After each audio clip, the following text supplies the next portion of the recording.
दशा माता की कहानी। राजा नल की कथा। प्राचीन समय में निषद देश में राजा नल नाम के एक धर्मात्मा और न्यायप्रिय राजा राज्य करते थे। उनकी पत्नी का नाम रानी दमयंती था। दोनों पति पत्नी एक दूसरे से बहुत प्रेम करते थे और उनका राज्य धन धान्य से भरा हुआ था। प्रजा भी बहुत सुखी थी। एक दिन राजा नल के महल के पास से कुछ स्त्रियां दशा माता का व्रत और पूजा करने के लिए जा रही थी। उनके हाथ में पूजन की सामग्री और दशा माता का धागा था। रानी दमयंती ने उनसे पूछा, आप किसका व्रत कर रही हैं? स्त्रियों ने उत्तर दिया, हम दशा माता का व्रत कर रही हैं। इस व्रत से घर में सुख समृद्धि आती है और सभी संकट दूर हो जाते हैं। यह सुनकर रानी दमयंती ने भी श्रद्धा से दशा माता का व्रत करना शुरू कर दिया और अपने हाथ में माता का धागा बांध लिया। जब राजा नल ने रानी के हाथ में धागा देखा तो उन्होंने पूछा, यह धागा किस लिए बांधा है? रानी ने बताया, यह दशा माता का धागा है।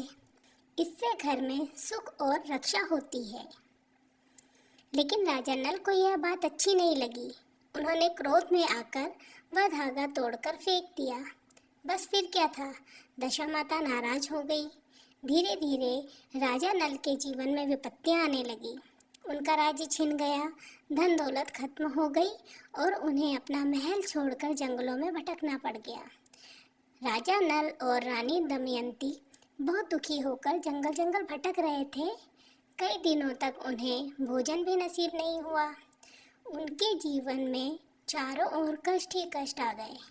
एक दिन जंगल में रानी दमयंती को एक बूढ़ी स्त्री मिली। उसने पूछा, बेटी तुम इतनी दुखी क्यों हो? तब रानी ने अपने सारे दुख की कहानी सुना दी। वृद्धा बोली, बेटी तुमने दशा माता का व्रत